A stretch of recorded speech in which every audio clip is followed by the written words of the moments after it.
Hello, and welcome to Wired for Change, where we look at the people, technologies.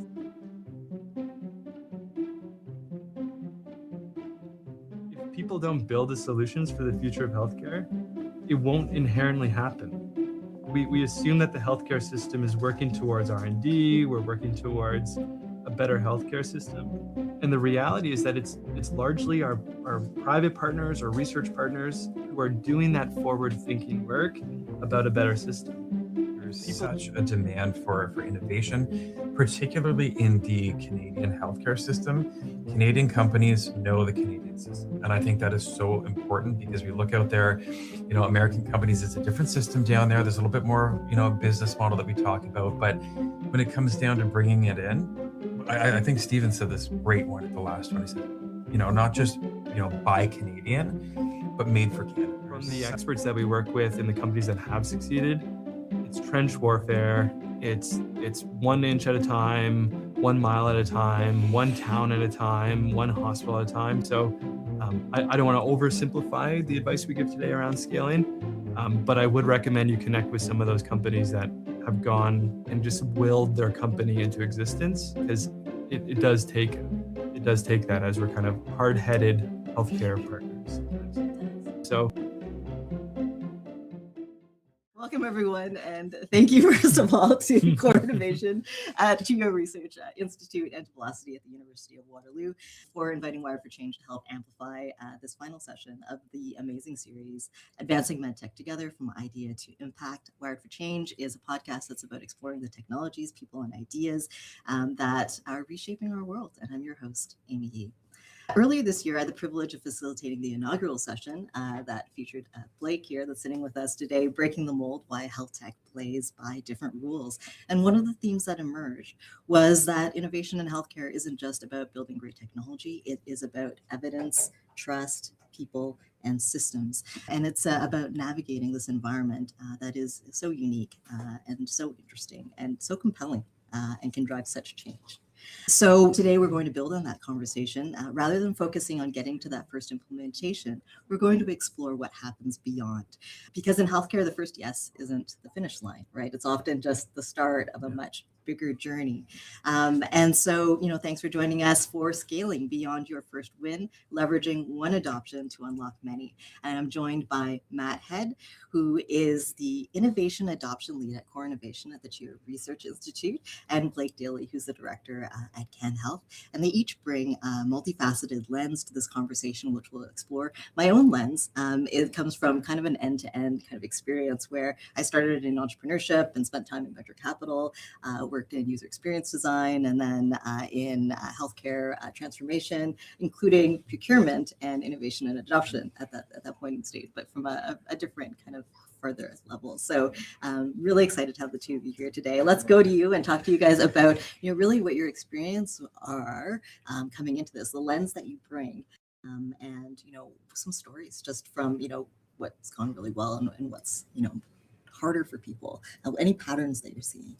Yeah, and just welcome everybody, and thank you so much for joining here. This is my first session. So my name is Matthew Head. I'm the Innovation Adoption Lead for Core Innovation, and really, what brought me into this space, I would say, my background is clinical, right? Coming into it, being on the front line, I was an MRI technologist by background, understanding and living in the inefficiencies that the healthcare system operates in, and trying to deliver care in that with the tools and resources that we have was a big challenge. And one of the sort of opportunities that we had that really brought me through to the core team was developing the MR Success Clinic, which was sort of based around the idea. We came up with a challenge. Okay, our MRIs for younger children are very hard, very complicated, very resource heavy. You need an anesthesiologist, that's a part of it. We have a whole patient care team. There's a lot of risks that are associated with it. There's costs that's associated with it. It's really hard to do. So we had to innovate. We had our challenge. We had to innovate. And what do we do with that? Well, there was a company that sort of came into line and said, hey, we're doing this thing. Maybe you'd be interested in this. We're actually going to try to simulate what it's like to actually go through an MRI, because it's really hard to do that in the time up, right? You're impacting clinical time. as we have, which is very limited. You can't access it. There's safety that's involved. So I said, well, what if we kind of took that out of the workflow and we could do that onto the side? And so we sort of built a project around this, and we took this idea and, well, let's test it, right? That's what you have to do. Take this first idea, we're going to test it, see if it works. And we built the team around that and found that, children ages 3 to 7 do really well, go figure, with a little bit of prep, a little bit of extra time that it takes to do that. So we figured out, okay, the solution is here. It's developed, it works. But what do we do with this now? So we start off with the research pilot. We said this happens. But during this time, the company we were working with actually went under. And this is my first actual foray when it came down to, founders and putting in their time and what it takes to get across that finish line, and seeing, we don't always get there. But we had this idea, we knew it worked, we tested it, we got to that point. So we did an environmental scan. We found another company that actually provided that solution as well. But then the next steps are really about developing that solution and integrating it into the care plan from that depth. And we developed the MR Success Clinic. So it wasn't just about putting in the solution, but it was that wrap around clinical experience, that workflow, the pathways, aligning budgets, and really developing a program around that initial solution to ensure that it was sustainable. So this was my first foray into what it takes to actually get it to that point and then step away. And as someone who operated on the inside in the clinical space, what a challenge. Yeah. What a challenge. Yeah. I knew the people, we knew the context, we had the team. This should have been like a slam dunk home run. We've got this. Man on the inside. Right? Yeah. You think this is going to be it. We know the people. We go down to the office. It's all there. What a struggle it was to actually pull this through. The amount of meetings we had, just trying to align a budget, trying to secure a budget, get the right people in place, integrate it into the EHR, work with the families, develop the story. So it wasn't just really about that solution coming in. We knew that worked, but it was everything else around it. And this was like, it was a feat. And it was something that kind of stuck with me and drove me. And I said, how do we make this better? How do we take this system and find a way that we can grease the gears, get this going and come from there? And that's kind of what brought me to the core team. It's just really, I think, my passion for solving all the problems within healthcare, but just understanding that there's got to be a better way to do this. Like there has to be. It's almost like spite, right? If I were to say, this process scarred me and jaded me so much that I'm like, we have to do better. And this is what brought me to the team. So this is where my background came in, what I'm here, and what we can add to it. That's great. It's such a great story because I think if you picture like the iceberg kind of diagram, right, where like there's like the iceberg where it's like all the work that an entrepreneur or founder has to put into, figuring out that first technology or getting to that first implementation. But then there's the iceberg under the iceberg almost of all the work that has to happen within a healthcare organization to make the adoption happen and to scale it, right? So it's really interesting. Thank you for that. Blake, how about you? I love that, Matt. And I think there are probably companies on the call now where spite is their it's a powerful tool, right? Tap into that spite because, believe it or not, you could be right and you probably are right, and we're the slow ones. So we need you to keep being the evangelist to help us see the future. And the part I love in that story, it was the company that showed you the path before you had even got there. Yeah. And the sad part is that company is no longer a company, right? Because of how slow we went. So anyway, so much there. Great to be with the group again. I'm Blake. I'm the Director of Innovation at Bruyère Health. We're a health system here in Ottawa. I'm also the lead for the CAN Health Long-Term Care Innovation and Scaling Network. We're on a mission to accelerate the scaling of proven solutions across Canada's long-term care sector. And I think there's a lot to do beyond your first sale. That's just a yes. Your first sale is like your first foot in the door. I know most of your financial models are like, hey, we got our first sale. We're on our way to this ARR and it's going to be a smooth path. We got it. We're good. I wish that was the case. There should be companies here with us, and there are online, so thanks for being here. But from the experts that we work with in the companies that have succeeded, it's trench warfare. It's 1 inch at a time, 1 mile at a time, 1 town at a time, 1 hospital at a time. So I don't want to oversimplify the advice we give today around scaling, but I would recommend you connect with some of those companies that have gone and just willed their company into existence, because it does take it does take that, as we're kind of hard-headed healthcare partners sometimes. It does. Yeah. But then also, like, from your perspectives, and I know you see like the ecosystem really well. Why is this so important? Right? It's it's about the technology and the company, but like just bigger picture, why is it so important to get better at this, to harness your spite? I mean, a million reasons, but if people don't build the solutions for the future of healthcare, it won't inherently happen. We assume that the healthcare system is working towards R&D, we're working towards a better healthcare system. And the reality is that it's largely our private partners or research partners who are doing that forward-thinking work about a better system. And I'm sure Matt can speak to, like, the operational realities is there aren't people sitting around at a hospital who are just like, how can we make things infinitely better? And it really is that external capacity. Like, I love to hear, like, 100% related to that, because especially being on the front line, we can't just keep doing things like status quo, right? We can't just keep doing it the way we're doing it. We can see measurably, we have wait lists, we have wait times, we have, emergency closures that are taking place. It's all over the news. This isn't some hidden secret that the healthcare system itself, we need help. But like you said, we don't have that time or capacity to innovate, or even the knowledge in that sense. True. So we need people to go out there and do that work. But we also need to be accepting on the inside of, like, saying, yes, I need help, please, but let me help you bring that in. Yeah. Right. And I think that's something we need to get better at, or just look at where the friction is. But ideally, we can't do that. But we need this. And there is such a demand for innovation, particularly in the Canadian healthcare system. Canadian companies know the Canadian system. And I think that is so important, because we look out there, American companies, it's a different system down there. There's a little bit more, business model that we talk about. But when it comes down to bringing it in, I think Stephen said this great one at the last one. He said, not just, buy Canadian, but made for Canada. And I think that's a driving factor that we need, because it needs to be a Canadian solution for a Canadian system. Love that. Yeah.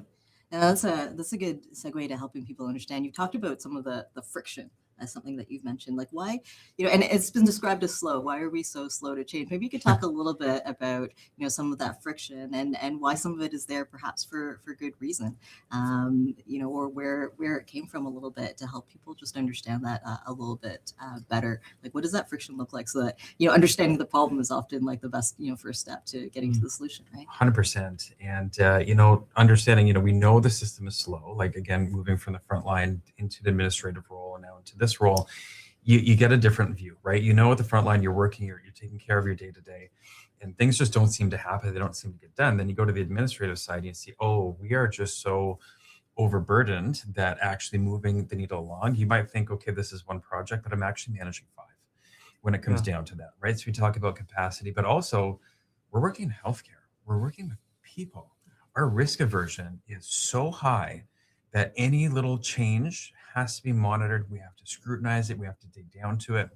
We have to get in, because there's human life at the end of it. And here we are, we're at CHEO. This human life is day one, right? And we're talking about someone's even, long-term care homes, right? Yeah. What does the end of our life look like? We have to improve the quality of that. So if there's any little change that's out there, that risk scale peaks up, we slow down. Well, whoa. I don't want to do this. This is change. We've got things going. I'd rather do things the way we're doing, because I know this. Where if you're bringing in something new, a solution, you've created this change, and there's an opportunity for risk. And that's our natural go-to.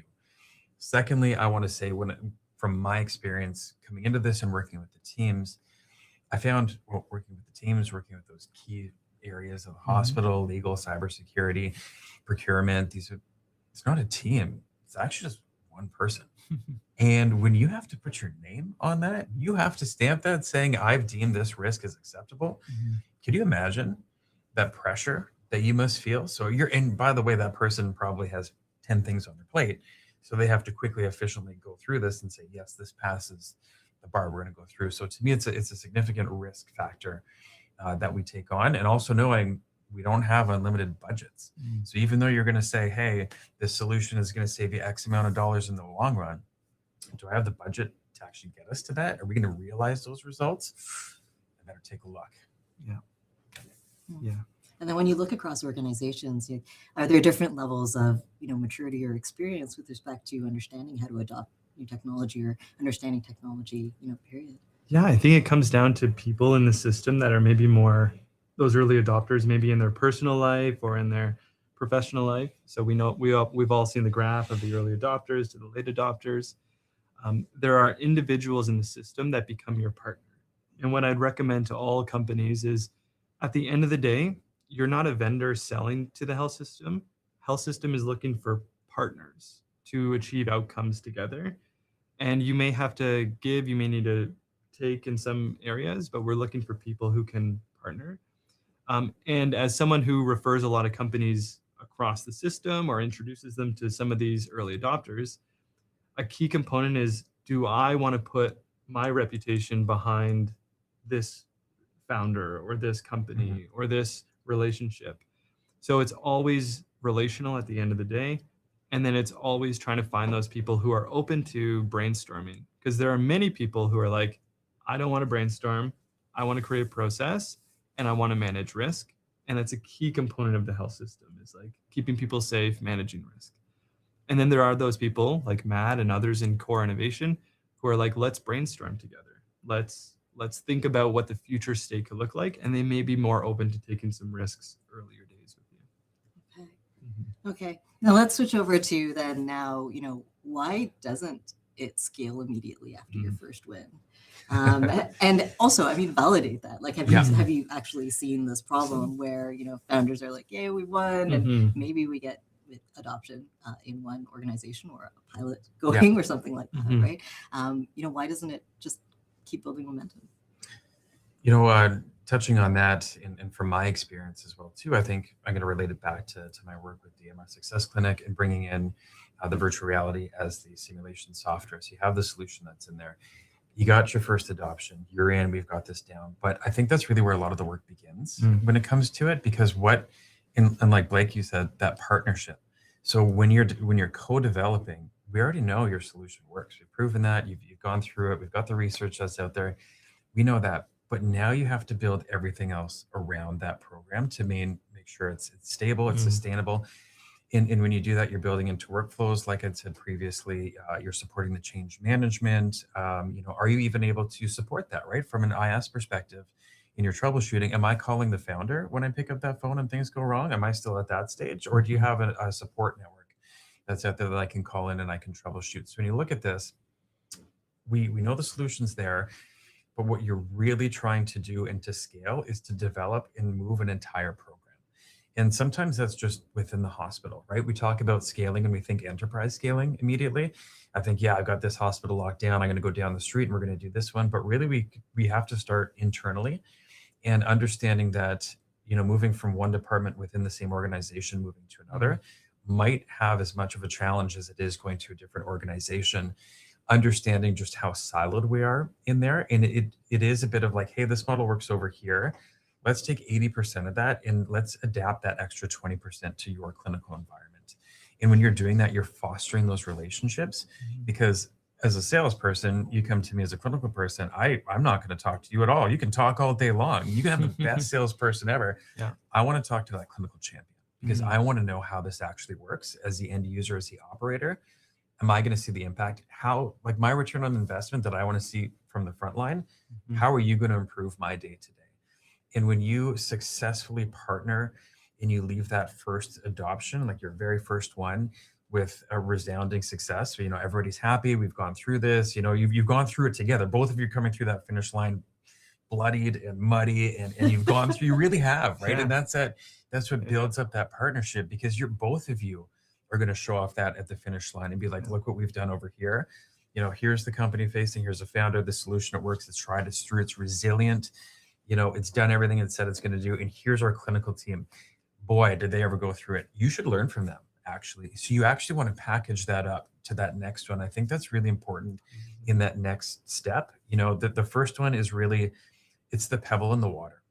And what you want to do is not just drop a pebble and create waves. You want to take that boulder and push it in and make a splash. And a lot of that is just that initial work. You get to that first adoption, that should really be your special child that you come down to and really develop and get in there deep and understand this is our partnership together, because that's going to be your showcase. This is your first partnership that you're having. And as someone who's been through that and been on the clinical side, I am more than happy to celebrate that as well. So any experience to add on from that?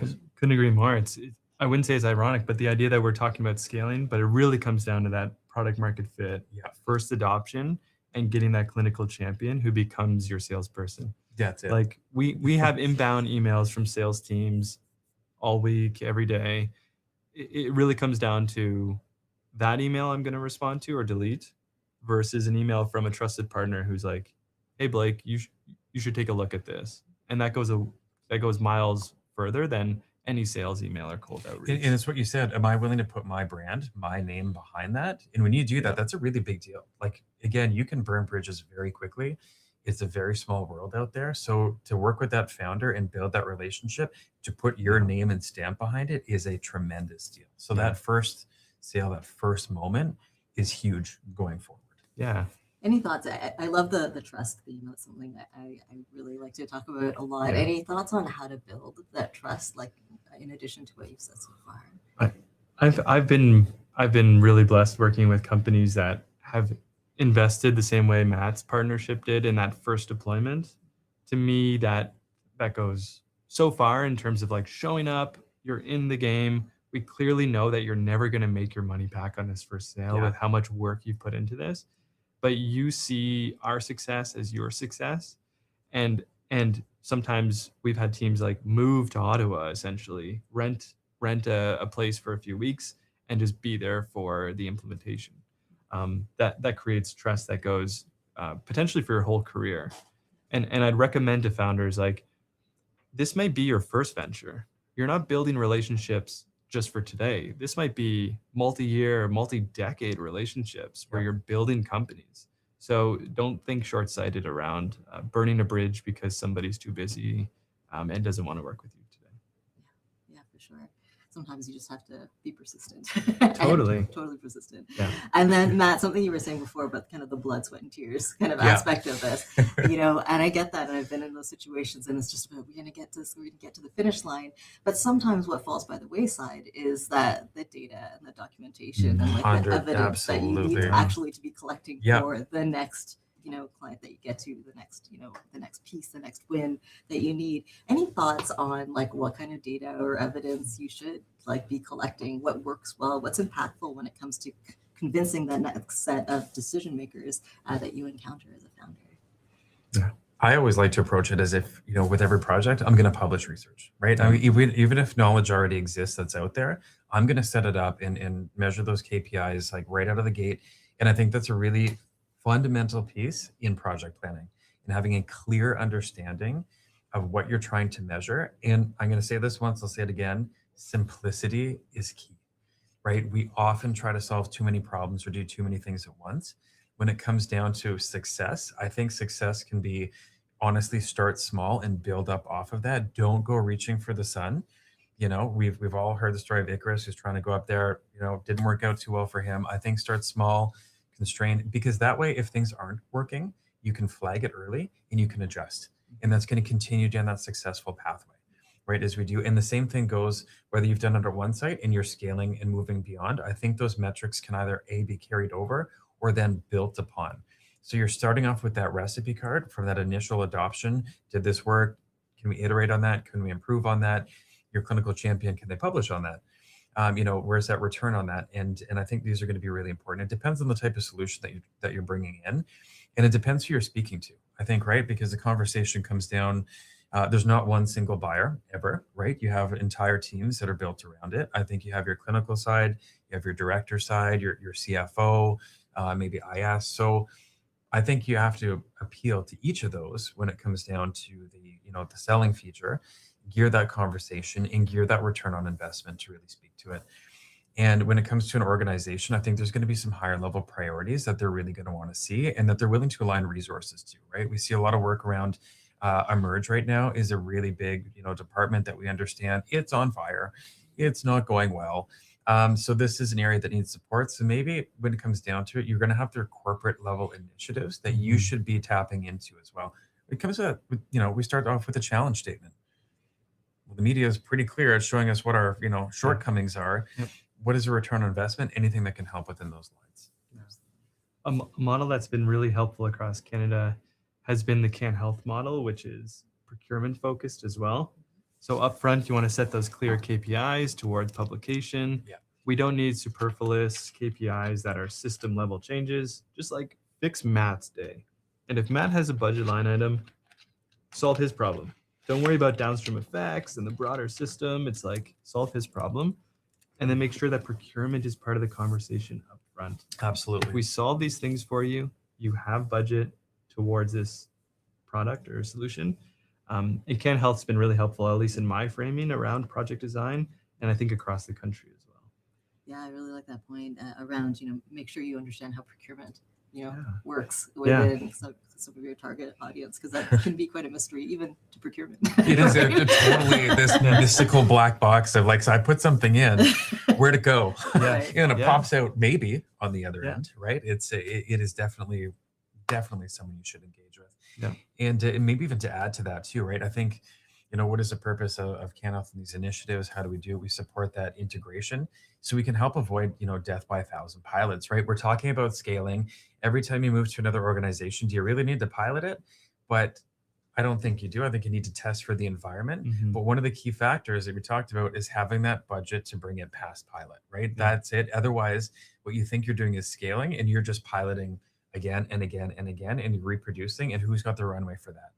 I don't know many people who do. And I Yeah. think that's something, talk about spite and frustration, seeing this wasted initiative that's going into it, mostly because there never was budget to take this beyond pilot, right? We know that as an organization. I think CAN Health Yeah. does a really good job at helping us, get through that next step and just Yeah. say, hey guys, remember, at the end of the line, we are looking for that procurement conversation. We're going to help you test for your environment, and this is going to help it. And I think that's a huge component in de-risking in innovation. So partnering with things like companies like CAN Health and foundations like Grain Health is just can't be avoided. CAN Health, Bio, Cabby. Yeah. And I think you should be able to name your customer. Like if your customer is Ontario Health Mhm. or Alberta, the province of Alberta, like who is that? Who is going to buy that? Mhm. You should be able to name it's Amy within this department who has this problem and this budget line item. And like often I speak with founders who are like, but I save costs for the system. I save costs for like downstream effects. I'm like, doesn't exist.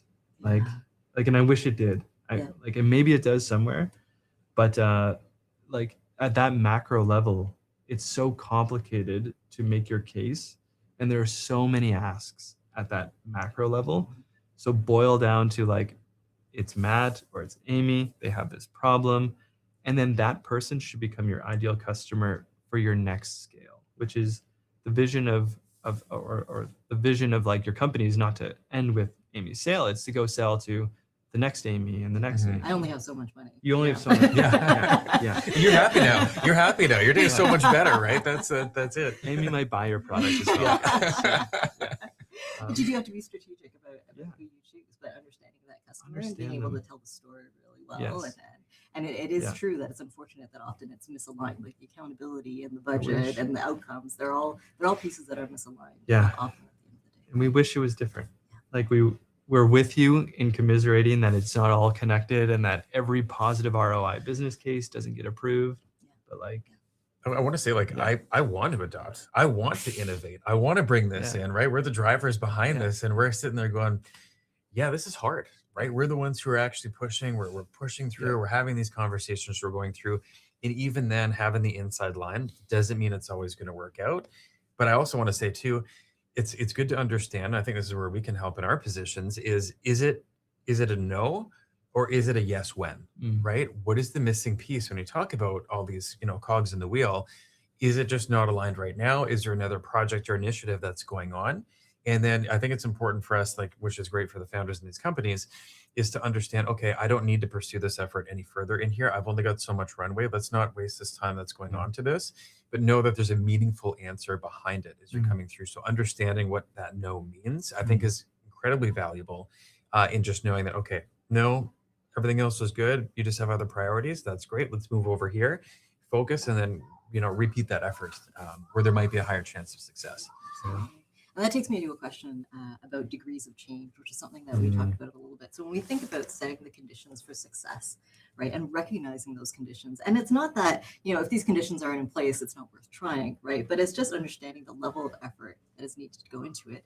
From a healthcare organization perspective, understanding how they can set conditions for success or understand where it's going to be more challenging. And then from a technology, founder perspective, understanding, okay, well, this customer is going to be worth it, but it's going to take a lot of effort because. So what I'm asking is really like, what are some of the characteristics or traits that would make it that you guys would go in and recognize, okay, that's going to make it really tough to change, or we're going to have to spend some more time here because of a workflow or a champion or lack of a champion, for instance, or because the process isn't well understood, or any of those things. What do you think about that?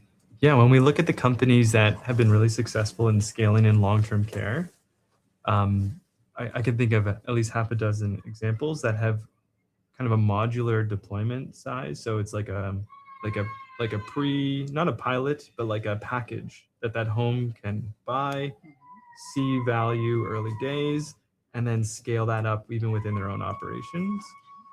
So I would look for solutions that aren't going to break the bank immediately. A long-term care home is not going to replace their electronic medical record system anytime soon, but they might see your solution as part of one of their quality improvement initiatives that they have underway. And again, you're helping them accomplish a particular outcome. So there's a clear fit in that case that doesn't require a complete kind of changeover of their legacy systems or existing systems. And not break the bank, right? Yeah, totally. I love that idea. And the fact that, like I said, your solution can start simple, right? Start small. A lot of the work that you're going to do is actually just getting into the organization. And it's like, once you're in, you're in. Then we've gone through privacy, cybersecurity, we're integrated, we're there. Then there's an opportunity to expand. So don't try to solve all the solutions at once. Come in very targeted, because it's easier for the hospital to digest and bring in and evaluate and go, you know what, we're good. We can trust you. We've looked at this risk. We're comfortable with it. We've seen the return on results. What else do you have? Can we turn on that feature? Exactly. Can we turn that on? Right as you come in, like your biggest bulk of the work is going in and getting through that system and getting through procurement. And once you've done that, it's very simple for us to just turn on more features or have that conversation. You're already in. So take the path of least resistance, which is still really hard. Let's just not, simplify this. You get into the organization and then continue to build off of that. And again, you're building those relationships, right? What are you doing? You've got those clinical champions. You've met with the team. You're coming through. And then you're just at the table, you're at another meeting. Because one thing we don't want to have is another meeting. I'm telling you that right now. So simplify that process, reduce the meeting structure, get in very targeted, and then continue to grow from there. So again, scaling looks a little bit different, not just enterprise scaling, but even with your solution scaling at a single site can look very different as well. And I think that's an approach that I think works. We've seen work very well in the past. So unfortunately, I know we're running out of time, and I'd love to do a part 2 with you guys. Maybe we just got going. I know. We're just starting to have fun. This is it. I know, We've talked a lot about individual organizations up to this point in time, but we know that healthcare doesn't evolve based on a single organization usually, right? It's understanding the ecosystem. It's many healthcare providers as different parts in the system all working together, right? So how do we look at this from an ecosystem perspective in terms of scaling, and how can we all learn from each other? Great. Yeah, so in the CAN Health Long-Term Care Innovation and Scaling Network, what we've done is a 3-pronged approach. We take solutions that have been validated and share them as kind of marketing across the ecosystem. So we work with partners to just celebrate success wherever we can. Within that, we've started a community of practice where this is folks from across the system who join a quarterly 1-hour call. And we just talk about what's working, what's not working. It's all operators though. So companies you can't join, you can send your champions if they're operators. And we've created that space to just have this is a safe zone, talk about what's working, what's not working. And folks are very candid about this team was great, didn't work immediately, but we're still looking. Okay, somebody just puts that company's name in the back of their mind and says, okay, I've heard about them. And what we've seen from that is about 315 homes so far have purchased Canadian solutions from those conversations and across the country. So we're really happy to see a win-win-win for everybody. Long-term care home is getting a solution that improves the life of the residents and the operators. Canadian companies get a chance to be showcased where they might not already be showcased. and the broader health system benefits. But as you can tell in that, it's all organic. Like this is voluntary folks coming to our community of practice, sharing their wisdom. We own none of the wisdom. They have the lived experience, they have the problem, and we just create the space for people to talk. And all that to say, like, this is a very hopeful moment. People are behind you. People want your solution to succeed. People are buying solutions. We buy things every day. It really comes down to starting at the start, getting the problem solved, and then creating that network and that ecosystem that's your champion across the country. Amazing. Amazing. Matthew. It's a beautiful example of just taking down silos, right? Healthcare, we all exist in silos, whether we like to admit it or not, but just creating that space where like-minded people can come together. And I think you really touched on it when you said this is a safe space to talk about successes and failures and then learn from it. And I think that's something we all try to do as a healthcare organization and as part of a health network. And in part of that, is some of the work we're doing with the regional network, where we're trying to touch base with other hospitals and organizations and have these conversations. And every time I've reached out, everyone's really excited to join in. Like there is this positive notion and there's a culture for change that's out there. And we're just starting to see this. I honestly believe we're just starting to see this now where things are opening up and Core Innovation, for example, wonderful job at just bringing these people and putting them in the same room and then just seeing what comes out of that and how we can support it. So it's just breaking down those silos, having those conversations, and then everyone brings their best, bring your best company to the table and then show it off because you built that partnership. It's full circle. It comes down with it. I'm happy to show off. And I know there's companies that I've worked with that I'm very proud to have had the honor, to really co-create, co-develop. And I want to share that knowledge because I've seen the impact. This has changed my job. I want to spread that out there. Right. And that's what we have to continue to build on as a community, and founders need to be a part of that conversation as well too. And, for every good one, there's 3 more behind it. Let's bring them up to the table too and find a way we can support. Well, and to that point, like what are some of the best ways for people who, are they're innovators, they understand technology, they want to make a difference, they want to help, maybe they're new to healthcare. How do they start to learn from this as well and make sure that they're focusing their efforts in the right places? Reaching out to folks like Matt, your inbox is also Everyone call that. With CAN Health, we've hosted and Core Innovation Frontlines and Founders events in the past. So this is a chance for clinicians to share with a room of builders what their problems are. Core Innovation and the 8080 program here at CHEO and Bruyère, please reach out. We'd love to chat with you about all of our programming, but by and large, how we can slot you into spaces that can create value for everybody. And then I think you can always talk to people in this space. Ideally, these are friends or family that you can reach out to and say, I know you work in this space. Can we have a quick conversation? Amazing. And you can make such a difference. Yeah, exactly. And we're always big for having a conversation. It never hurts. There's always something to learn. And it's certainly a give and take type of relationship as well too. And having kind of done this, personally in feeling very isolated and how does this work? When you do find that community, reach out. It's a big community. It's far reaching. And I think it is worth having those conversations and get curious about innovation, right? Just challenge it. Just be like, you know what? I don't want to do this the same way anymore. For our internal innovators, come up with something new. And for the founders, go in and shake hands. I mean, just get out there and it goes a long way. We don't see a lot of that anymore. So it's just great to continue to build up and find that community. Core Innovation, absolutely a place that we bring people together and look to grow. Like I said, we want to do this. Yeah. We do. You guys have the solutions. We don't. Yeah. Like we'll just be candid about that. Exactly. Yeah. There's lots of room for more connections and building that critical mass in the Canadian ecosystem for innovators and solutions. We do have one question. We have one question. Chat, asking how can they earn that trust in the healthcare industry? Yeah. Thanks, Kara. So the question, just to make sure everyone heard it, was how do we build that trust from a founder perspective, I believe, within healthcare in Canada? Yeah. Some of the things that come to mind immediately are we're looking for people who have shown some reasonable effort to put themselves into that problem area. So like it's one thing if you're like, oh, I want to solve your problem. Here's a vibe coded piece of technology I built and you should buy it. It's another area to be like, I've spent 6 months at a home working with their team. So show that you're like invested in this some way. And then that helps us invest in you. I think that having conversations with folks like Core Innovation can help around the language of what trust looks like. I think that doing your homework in advance of conversations with partners is a key component. A lot of folks come with like, a ChatGPT response of who they think we are, and that can kind of come off wrong because it's like you don't know our problem or our operations.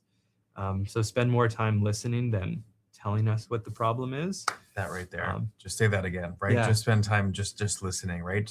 Far too often we're getting a sales pitch, and you don't start a partnership by just talking at someone. Yeah. It's coming in and being like, hey, you know what? I can see you guys have this problem.